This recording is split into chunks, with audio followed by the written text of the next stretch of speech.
Hello and welcome to the final part 4 of the potion tutorial series. Now in the last part we'll add that final touch of magic and also look at some colors and setting it up for rendering. Now about 86% of you aren't subscribed yet, so if you do like the series, if you liked it, please leave a like, a comment, subscribe, it will make me incredibly happy. Enjoy. Now the last thing I'm gonna do is I'm going to store that H attribute in geometry nodes, but I'm also going to use it in the material. So let's go to the shader editor of our bubble material, hit home, and I'm going to hit Shift A and find a volume info. No, Shift A volume absorption, and I'm going to connect this here to the volume. And the reason why is let's disconnect our shader for the surface for a second, and let's just set a density of 5, for example, and set it to purple. You can see that our volume is there, but what I want is that I want my bubbles to become more apparent the closer they are to the surface, I suppose. The higher they get, the longer they exist, the more prominent they are, I guess. And we can hit Shift A and find an attribute, right, in the shader to access these named attributes. So we use an attribute node and we can type in H. Then we can drag this out to, for example, a map range because, well, let's set this to float, by the way. And the reason is because we use an H value that goes from 0 to 80. And I want this to control a slider that goes between 0 and 1, right? Shift A, find a mix shader.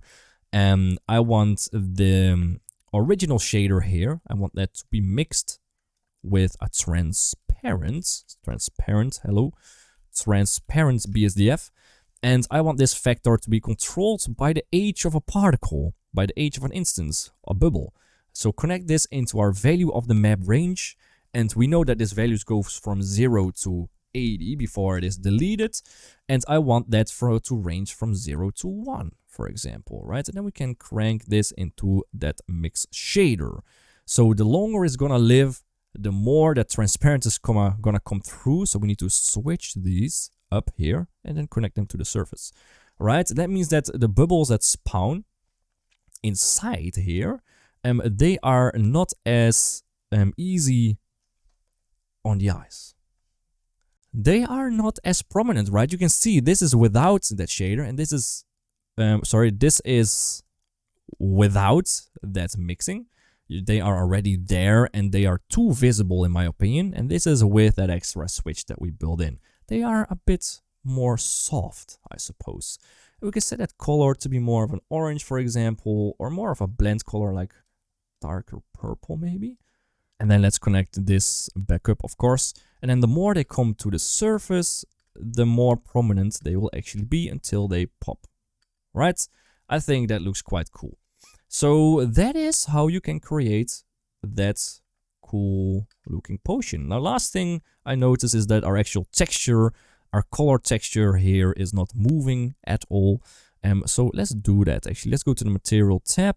For the volume we already have that, but for the actual principle we don't really move anything yet. So what I'm going to do is I'm going to animate our wave texture here, and I'm going to do that by pressing Ctrl Z, and I'm just going to rotate that value around the Z axis so it looks very, very cool. So just type in hashtag frame divided by 150 and see how it rotates in time, right? Perhaps that is a bit too fast, so we can just crank the value up to 250, for example, and play it.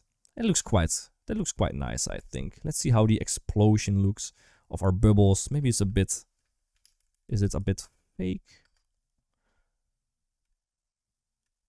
It looks quite alright. But I want this movement to be faster, I suppose. So let's start it at 78. So it really pops quickly. I think that may help. And then we also need to change this here to 78 as well. So it splits later.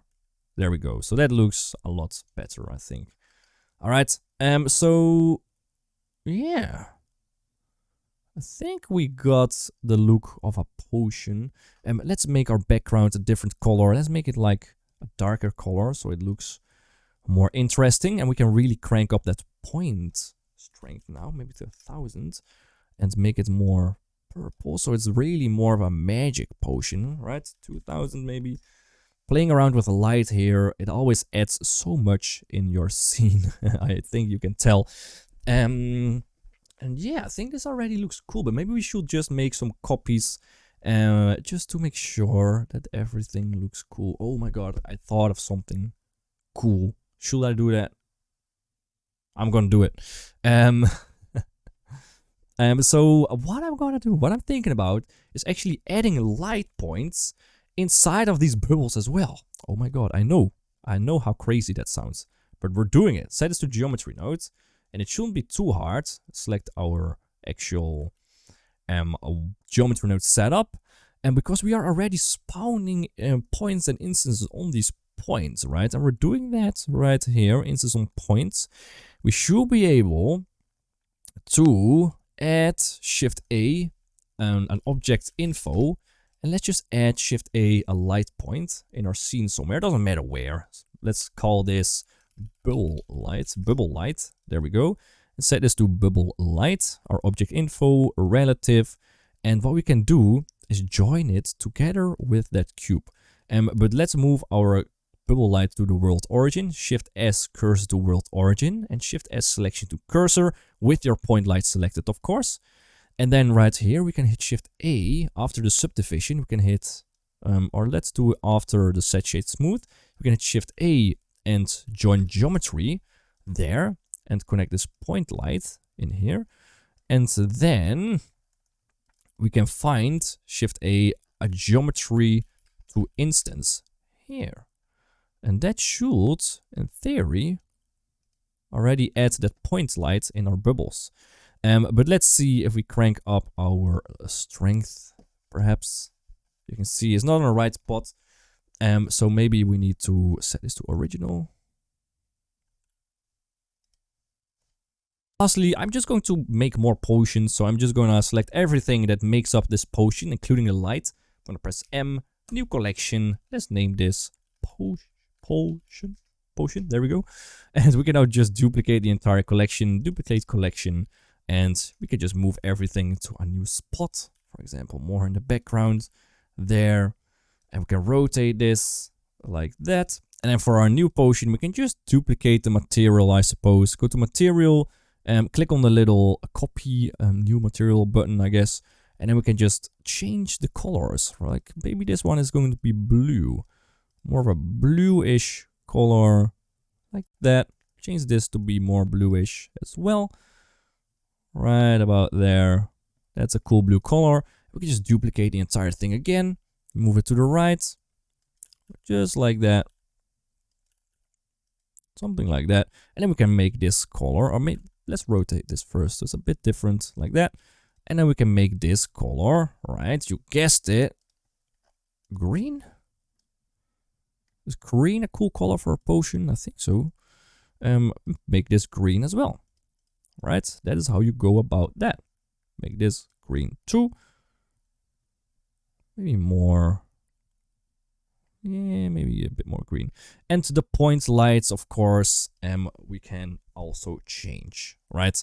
So this is the blue one. We can make this one a bit more blue. Or let's just make try and pick a color that actually looks interesting. Maybe bright blue does look cool. Like that. And then for the green one, let's play around with a green or maybe even a bluish color. Let's see. I think green looks the best. Like that. Right, so that way we create potions that look quite interesting. At least I think so. So thank you so much for watching. If you enjoyed this, it turned out a little bit longer than I anticipated because, well, we went with the flow a little bit. We found new things. I think that's quite fun to do. So now we have 3 cool potions. So if you did like this, please leave a like, a comment, subscribe. I would enjoy any one of these. And then I'll see you in the next one. Cheers.